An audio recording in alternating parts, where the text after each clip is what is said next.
My name is Seb Alex. I'm born and raised in Lebanon. I went vegan around 9 years ago. I'm the founder and executive director of Middle East Vegan Society. Actually, I was vegetarian for around 8 years. I believed that was the best I could do for other animals.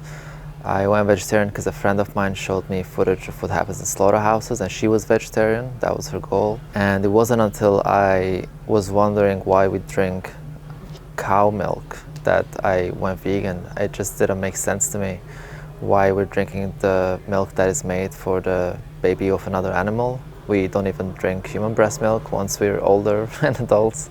So I googled why don't vegans drink milk, and I ended up watching the documentary Earthlings, and I learned about the idea called speciesism, which is discrimination based on species. It lacks logic, that there's no reasoning behind it. And so when I watched that, I realized, well, if I meant anything I said in the past 8 years about vegetarianism and why people should not eat meat, then I should also go vegan now that I have this information. I wasn't happy at first because I didn't want to think about the effort that I had to do. And I realized, well, I'm either going to go vegan and then get used to it, or not tell anyone that I now have this information and just feel like a hypocrite the whole time. So yeah. So how long ago was it again that you went vegetarian? I went vegetarian when I was, I believe, 16. And how many years ago was that? 17 years. It was interesting because we had a cat that my brother brought from the street, a rescue cat. My mom wanted to do an operation. She wanted to declaw the cat because he was destroying all the furniture, which he was. I started arguing against that and I started fighting with my mom, telling her, you can't do this, that's very cruel, it's not normal, it's not natural. And she wouldn't listen to me. So I did the only thing I could have done at the time, which was make a Facebook group against my mom and invite all my friends to join the group and write what they thought about her decision to declaw the cat. I started reading the comments my friends were leaving on the Facebook group to my mom, and it would just annoy her the whole day with these things. And eventually she was like, fine, whatever, I won't do it. And then a friend of mine was telling me, I know you think you're an animal lover because you saved your cat from that thing, but just want to let you know that you're not an animal lover, you just love your cat. And I said, what do you mean? Of course I'm an animal lover. She said, you go hunting and you eat meat and you eat chicken and you eat fish. You can't be an animal lover and also kill them. It's true, I used to sometimes go hunting and I used to eat meat. I loved eating meat. And so we had this clash and we were arguing. I didn't like what she was doing because technically I was being called a hypocrite. So while arguing, she said, you know what, let me send you a video. You watch that video and then you let me know what you think about it. And she sent me a video called Meet Your Meat. I think it's 10 minutes long, just standard footage from slaughterhouses. And when I finished that, I thought, well, I now have to find a really good argument as to why I want to continue contributing to this. And that was around 17 years ago, and I still haven't found or heard an argument.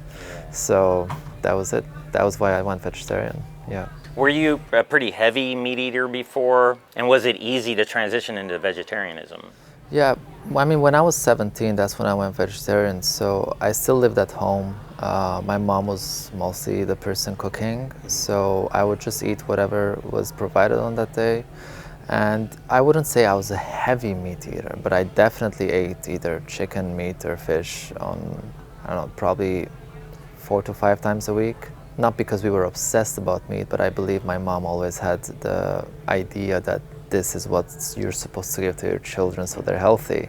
And she doesn't think that anymore because she's been vegan for 3 years now. It wasn't a big change for me. I think it was a bigger change for my mom because she felt like, oh, now I have to make other meals as well. When I went vegetarian, the change, I guess, to a certain extent was my social life. 17 years ago, living in Lebanon, it was easy to eat vegetarian if I went to Lebanese restaurants.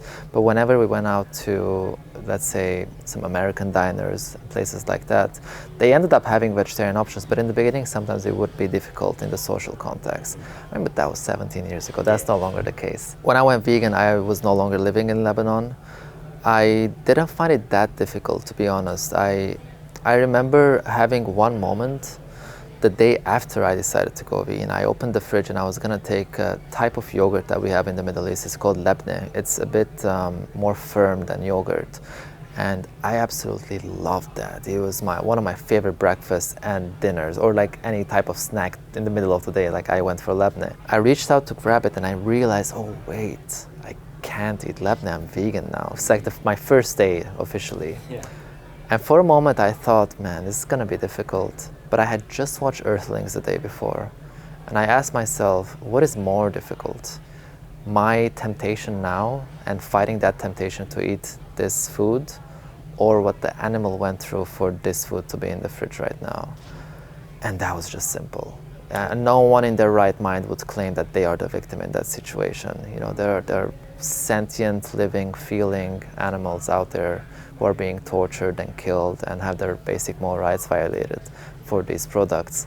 I am not the victim when I can just grab something else in the fridge, you know. I like how you put that. I am not the victim here. Yeah, it's very simple, you know. We tend to think like we have it hard, and not to claim like, or not to start a debate of oppression Olympics, but we're not oppressed when we don't eat something. Like as long as you have food, you're making the decision of what to eat, you know. You're not the oppressed one.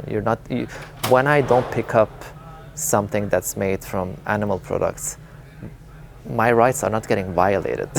Yeah, It's very simple. Physiologically, did you notice any changes going vegetarian that you recall since it's been a while, or even vegan? When I went vegetarian, I didn't really feel much difference, to be honest. I was just eating a lot of cheese and drinking milk anyway, so I assume that's one of the reasons. When I went vegan, I felt a lot of difference. And one story that I completely forgot about for years that I remembered later on, I think I was 18 and I went to Armenia because I'm originally Armenian.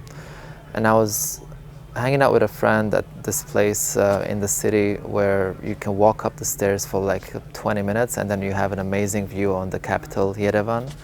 And we're sitting there and we're facing this mountain called Mount Ararat, which is more than 5,000 meters altitude. It's one of the highest mountains in the world. And we were sitting there with this beautiful view and we're just chatting, and this man is walking up and down and then running up and down the stairs, and these are like really, like, it takes you a long time to do it. And he was an older man, and I was wondering then, why is he doing this? And so the mountain we were facing is no longer in Armenia, but it's in historical Armenia. It's now in Turkey. And when he sat down near us for like rest time, I told him, can I ask, why are you doing this? Because I just walked up and I was done, you know. And he had white hair, so I don't know how old he is. He said, you see that mountain? I'm gonna climb that mountain. And I was like, no way. Because like you can see, it's a massive mountain. You don't just climb that mountain, it's a whole thing. I looked at him and I had this moment where I was like, I don't know if I should ask, but I just went ahead and I said, I know it's usually taboo, but may I please ask, how old are you? He said, I'm 60. And I was really impressed. I said, I can't believe how fit you are. I mean, I've been seeing you go up and down all this time. And he said he was 58 years old, 2 years before. He lived in the States, actually. He was Armenian as well. And he's a medical doctor. And when he was 58, he was overweight. And he thought to himself, how can I be a doctor and be overweight and also unhealthy? How am I inspiring my patients to be healthier when they come see me? So, and then he said, and so I went vegan and I lost all this weight, and now I'm training to become more fit and climb that mountain. And I was vegetarian at the time. And I looked at him and I said, oh, vegan, I've heard about that. Where do you get your protein from? I was one of those people. Wow. And he looked at me and he said, all the protein you need can be found in a plant-based diet. Don't worry about it. This was 12 years ago. Wow. And so the funniest thing is that after chatting for a bit longer, we found out that this man studied at the same university as my friend's dad that I was hanging out on. They were friends. And so we exchanged contacts. And after 2 months, he sent us an email of him at the top of the mountain. Oh, that's so cool. Yes. Hey, you have to send me a picture of that. I will. And the thing is, I still have his email. And when I remembered this, you know, this was 12 years ago. I tried to get in contact with him, but he now has this thing on his email where he doesn't receive emails unless the email address is in his list. And I want to get to him so badly, because I want to tell him, like, you have no idea how much like that played with my mind at the time. when he explained, like, when you go vegan, it's when you actually feel the physiological difference, except if, let's say, for a certain reason, becoming vegetarian made a specific change. But for me, I didn't feel it. And he also specified in his case also that so when you go vegan that you feel the differences. And you noticed that, right? I noticed that for sure. Yeah, I definitely felt lighter. That's the only thing I can say, because I mean, I don't have like results here, like lab results to show anything of why I'm feeling better, but you just feel lighter. Makes sense, you know, we're not really supposed to eat animal products, so yeah. What illnesses or diseases have you acquired from going vegan? Well, actually, I died 5 years ago from protein deficiency. No, I haven't had any diseases from going vegan. You know, people say, no, humans can't live without meat. And I'm like, it's been 17, 16 years without meat and I'm doing fine. You mentioned having a cat. Did you have any other companion animals growing up? Growing up, yeah, we had 5 dogs at a time, mother and the puppies. And unfortunately, they didn't stay with us. The municipality took them away because they were barking the whole night. Well, they lived around the building, so yeah. I'm just kind of curious, do you feel like your experiences with those companion animals that you had maybe as a child or whatever might have contributed to your going vegan at some point? And it sounds like it at least kind of put you in that direction. Yeah, for sure. I mean, having the cat, that's what really made me, you know, make the connection when my friends started arguing with me on that subject. And yeah, if I had thought at the time if anyone is harming the cat in any way that we harm other animals, would I be okay with that? And the answer is no. So simple as that. You definitely know if you have a companion animal and you care for them, all you have to do is ask yourself, would I do to this animal what I'm paying others to do to other animals, farmed animals? And the answer is no. Now, you mentioned there was a product that you liked. I don't remember what. Lebne. Lebne, yeah. And it kind of makes me think of this next question. You know, like how often do you cheat?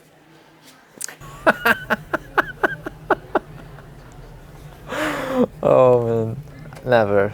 No, there's no such thing. I'll tell you one story, and I'll tell you from now. It doesn't involve cheating. A couple of years ago, when I was giving lectures, I missed a train.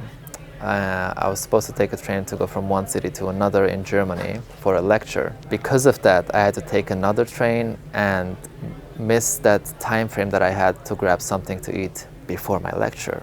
So I've left my accommodation in the first city early in the morning, got into the train station, missed the train, wait for the next one. So I'm starving. And I get to the city where I was supposed to have enough time to buy something to eat. And then I have a lecture, so I'm also not feeling well.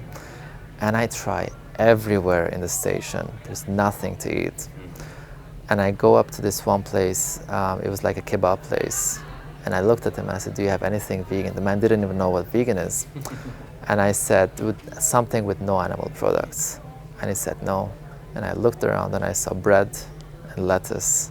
I said, put some lettuce in that bread and ketchup. Nice. And I'm good to go. Yeah. It's not like you're gonna develop nutrition like deficiencies from one bad meal. Yeah. You know, I just needed some calories to continue my day.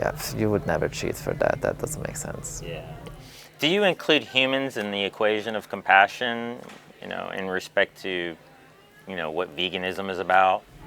I think it's important to keep veganism as a philosophy for animal rights, but it's also important to remember it's a philosophy based on the idea of justice, right? And the philosophy of animal rights is nothing but an extension of the philosophy of human rights. So it is inherently included. So the message that we give when we're talking about veganism, we're talking about what's happening to other animals. This is their cause.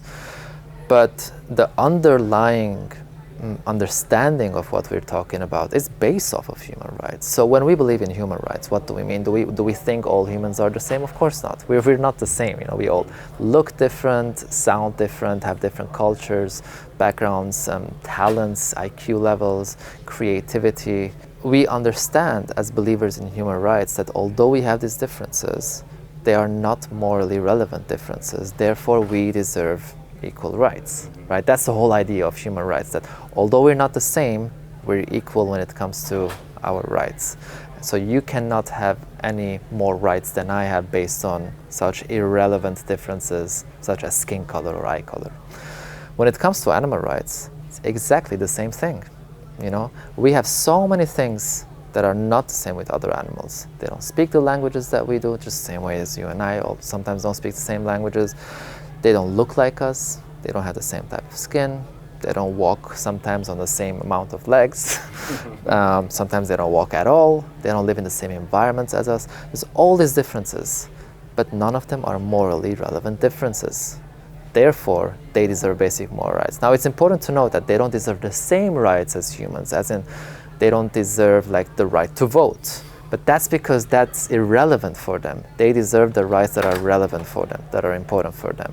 And these equal the right not to be considered a commodity. Some people say to each his own, like, why do you care about what I do? Does it really matter? Why is it important for others to do this? To each his own. Maybe you've already answered that. Maybe I should just skip that. No, we can talk about it. Yeah, I mean, I feel like you kind of hit it already. But if there's anything you want to say about that, let me know. I mean, it's interesting when people say to each their own. I mean, yeah, that sounds great, as long as you really mean their own, right? Like, if your decision is only affecting you, 100% you do what you want. The second you come out of your way and your decisions are also affecting others, especially in negative ways, that's no longer a personal thing. You're involving others in what you're doing, and your actions are harming others. If someone was walking here and they had a dog, and let's say the dog bit the side of the couch or something, and this person just decided to start punching the dog in the face, and the dog is crying, who here would agree with, oh, no, don't interrupt, to each their own, No, everyone would step in and go like, that's unnecessary, you're harming a dog. And how would they react if the person said, I understand you don't beat your dogs, but I do, to each their own. No, the second there is another being, a sentient being who is suffering, and you're violating their rights, it's no longer a matter of to each their own. So you do what you want as long as you're not affecting anyone else negatively. No one cares. That's why you can go vegan and eat junk food the whole time and destroy your health if you want to eat unhealthy junk food. And I can give you advice like, hey, maybe it's better to eat healthier, but ultimately, to each their own. You can do that if you want. But if you're doing the same kind of thing by harming others, that's when it's no longer the same case. Yeah, I feel like sometimes it's important for us to advocate the health aspect so we can be our best at role modeling this. Yeah. But also try to include humans in the equation enough to where I want them to know what's best for them, at least. Do you think we have time in this movement to really invest in that aspect? Because a lot of more ethical-oriented vegans are kind of indifferent, it seems, to that. I think, from my experience, I think it's very important to mention the health aspect, at least mention that it has been proven, it's a scientific fact that a plant-based diet, a vegan diet, supports healthy living in people of all stages of life, including infancy, pregnancy, and old age. I think this is the minimum that should be shared. Because if it is the case that plant-based diets are not healthy and can cause bad illness or death, then people could find a way to argue that it's their right to eat other animals and their products. But that's not the case, right? So if that is not the case, that should be put forward. People should know that this is backed up by actual science and facts, and it's not up for discussion. End of story. Ideally, the continuation of that, how to be at your best, how to eat, how to be really healthy, that can be done by advocates in the medical industry, right? The amazing doctors we have in the movement that are on the forefront of the health industry, and they're pushing this forward, like, this is how you eat, this is how you get better, this is how you fight disease, this is how you skip or reverse the number one cause or number two cause of death. And so I myself feel like it's always good to give the basic information, and I encourage others to eat healthy. I do think it's up to individuals to decide how healthy they want to be. I personally do try my best to eat whole foods as much as I can. I cheat when it comes to that, as long as it's vegan though. I do struggle with deep fried food. It's difficult for me to say no. But I try my best. I've also just been trying to eat healthy in general, just to lead by example. for everyone, because ultimately, yeah, being healthy is a better thing. You know, you're better off in life being healthy. Even if right now you don't suffer from eating unhealthy, you will when you're older. So, but it's not always down to eating. It can also, you can also be very active. That's going to help a lot as well. So exercising is very good. I wanted to prove a point last year. A friend of mine challenged me to sign up for an Ironman 70.3 triathlon competition. I have no background. I never ran. I used to cycle every now and then, and I didn't know how to swim. I knew how to float, which is a very different thing. Ironman is like open water swimming, you're in the ocean. And so the challenge was to do it with only 70 days of training. The earliest I could find as Ironman training schedules was 9 months. If you're pro, you can do maybe 3 months. Like, I mean, by pro, I mean like experience. And I had 70 days. So it was a big thing. So I got a couple of sponsors and I thought, okay, I do this. I had to take swimming lessons. It was horrible. It was, I was convinced it's not gonna work out. And I have a fear of the ocean as well. That doesn't help. And within 70 days, I was actually able to train enough and recover fast enough because I'm eating a plant-based diet. One thing to mention about plant-based diet is it helps recovery faster than other diets. So I was able to complete the Ironman within 7.5 hours. For those of like the listeners who don't know, Ironman 70.3 is a competition where you start with 1.9 kilometers of swimming. I think that's 1.2 miles, if I'm not mistaken. In open water, you get out of the water, you get on the bike, you cycle for 91 kilometers, which is probably 60 something miles. And then you get off the bike and you run half a marathon. So that's 21.1 kilometers, I believe, maybe 15 miles or so. I may be wrong when it comes to the conversion. Yeah, it took me 7 hours, 33 minutes. And my whole point was that a plant-based diet can support you in the toughest moments that you're making. After going vegan, what kind of activism have you been engaged in? Yeah, I started with a lot of street outreach. That's how I started getting active anyway, was being out there on the street, raising awareness about animal rights, talking to bystanders, and then started doing vigils as well outside slaughterhouses. So when the trucks come, stop the trucks, get some footage of the animals and then share that on social media, because people sometimes tend to relate more to when they realize, oh, like I live in the city, Seb is in the city, this is probably the animal that's going to end up on my plate one day. You know, it hits them in a different way. I've done some farm investigations as well, just getting into farms, documenting what's happening there. Same with slaughterhouses. And then eventually I started giving workshops on communication and how to talk about animal rights. And that led to giving lectures on animal ethics. And so for the past around 3 or 4 years, I've been giving a lot of lectures in universities and schools around the world. And that's been amazing because these are places where people are really interested in learning about these topics. They're not as conditioned and used to their habits as people are when they're older. The lectures are something that I'm really, really invested in right now, and just recently also founded the Middle East Vegan Society as well. And where are we today? Well, right now we're in Los Angeles at the AVA Animal Advocacy, Animal and Vegan Advocacy Summit. It's an amazing conference. Yeah. Just the amount of networking you can do here, the people you can meet from the movement, the amount that you can learn from the talks taking place, it's just absolutely amazing. Just a great place to come to learn what other tactics are being used. Like, we're learning a lot at Middle East Vegan Society from other organizations that have been doing this work for 10, 15 years, and they're also very open to like helping us out and things like that. So it's just an amazing conference to attend. Awesome. What kind of foods do you eat on an ideal day? On an ideal day, I would start with some intermittent fasting. So I would eat a bit later and ideally get either a workout or a run or cycling before, early in the morning, maybe 6 a.m., 6:30 a.m. And then ideally start off with watermelon, which helps a lot with recovery and muscle soreness after workouts. And then I would usually have a milkshake with oats and granola. That would be followed by whole foods, plant-based lunch. I live in Indonesia, so a lot of like brown rice and veggies and just local meals. Tempeh and tofu are very known local dishes. And unlike in other parts of the world, one of the cheapest items you can buy. And that would be followed by with an early dinner which would probably be similar to my lunch, but maybe just a smaller portion of it. And do you feel like, in respect to world hunger, veganism has some answers? Of course. That doesn't have all the answers. It won't solve. But it's definitely one of the important steps forward, because what we're doing now is we're feeding at least 51% of the crops that are planted in the world to animals, and then kill these animals and eat the animals. But the conversion doesn't make any sense, right? We're feeding up to 90 billion land animals. Yeah.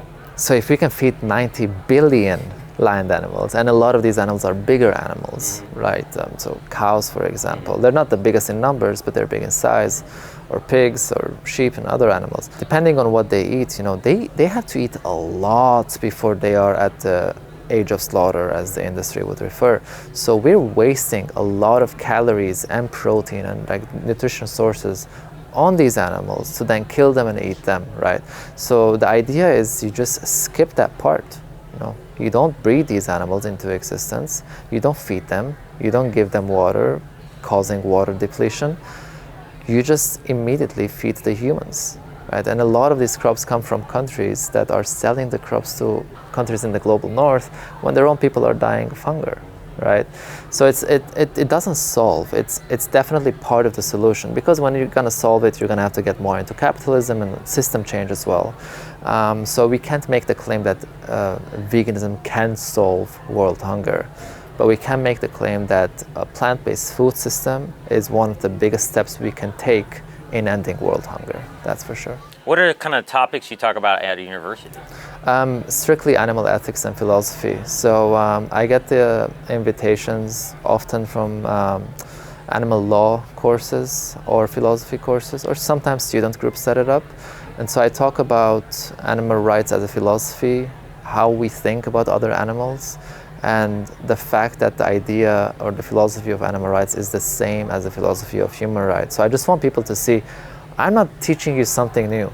You know this, you apply it to other humans, you're just not applying it to other animals, and I'm reminding you that your reason to not apply it to other animals is based on a logical fallacy. Like, you have no explanation, justified explanation why this doesn't apply to other animals.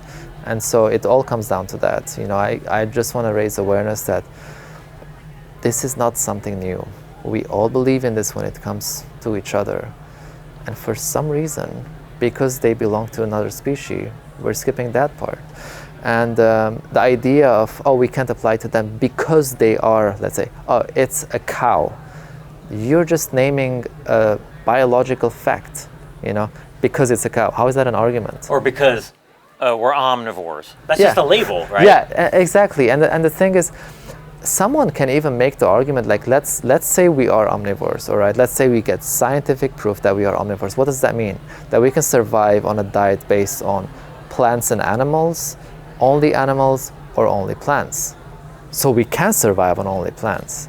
And if you have the option to survive on only plants, then why are you trying to justify killing animals? Yeah, exactly. What have you found to be the most effective way at encouraging others? I think it depends a lot from the person. You mean as the person you're talking to, or the person yes. you are? No.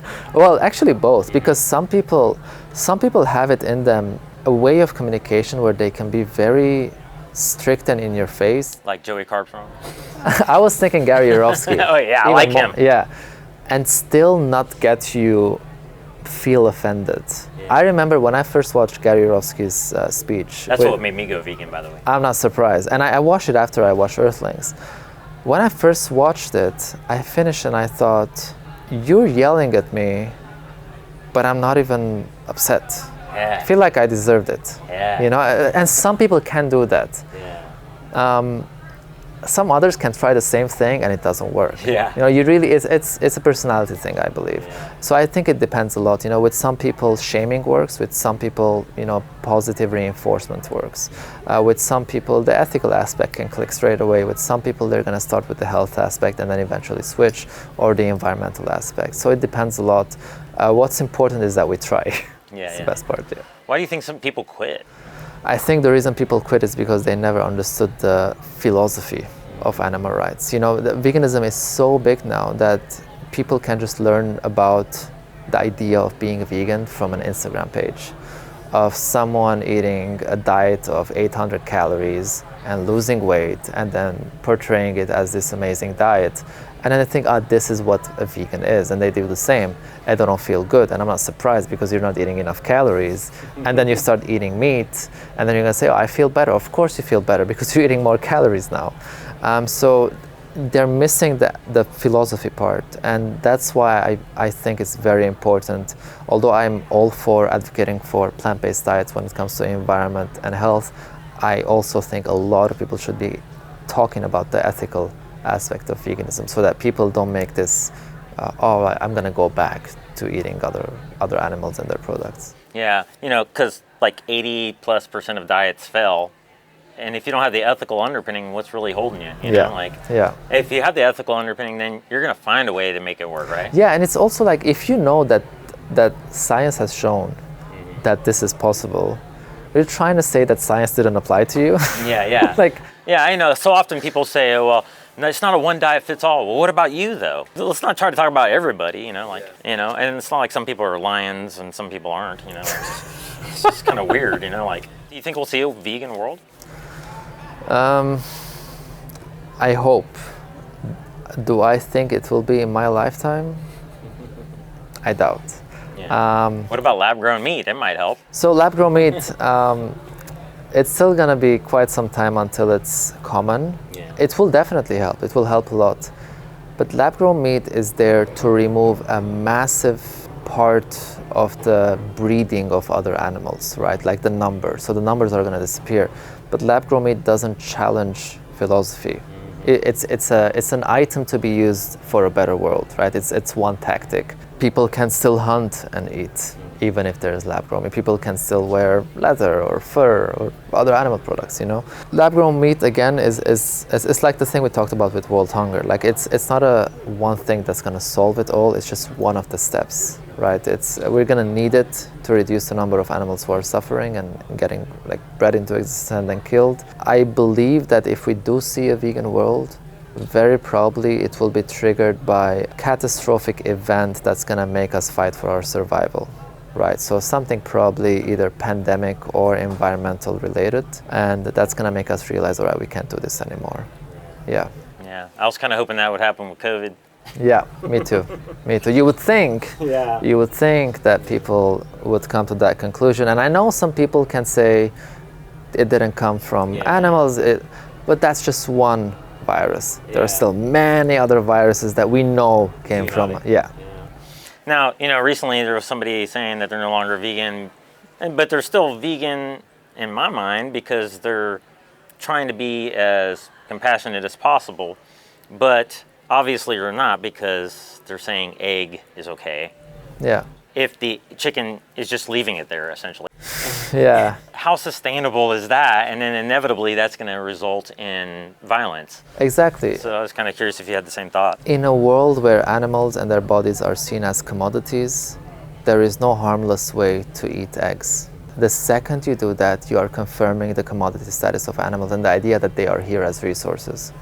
End of story. There might be no violence involved in picking up an egg that was left on the floor, but it's much more than that. It's much more nuanced. Like, what does that translate into? But also, why are you eating eggs? What is it that is so magical in eggs that you can't get anywhere else? There's nothing. People can also make the argument that actually taking away the eggs from chickens makes them more nervous because they're bred in a way to lay many eggs, and when the eggs are taken away, they don't really understand and they end up laying other eggs. Some people can also make the argument that when they lay eggs, they lose a lot of nutrition, and in order to get that nutrition back, you can actually break the egg and have them eat the egg back. And so a lot of sanctuaries do that as well. You have a quote you want to share? So you asked me for a quote, but I wanted to read this short poem by a Syrian poet. His name is Abu Ala al-Ma'arri. He lived almost 1,000 years ago. He was a vegan. The oldest documented vegan based on my research. We have a lot of quotes by other philosophers who are before him, but they are not documented vegans. This man lived around 1,000 years ago and refused to wear leather sandals and was using wooden sandals instead.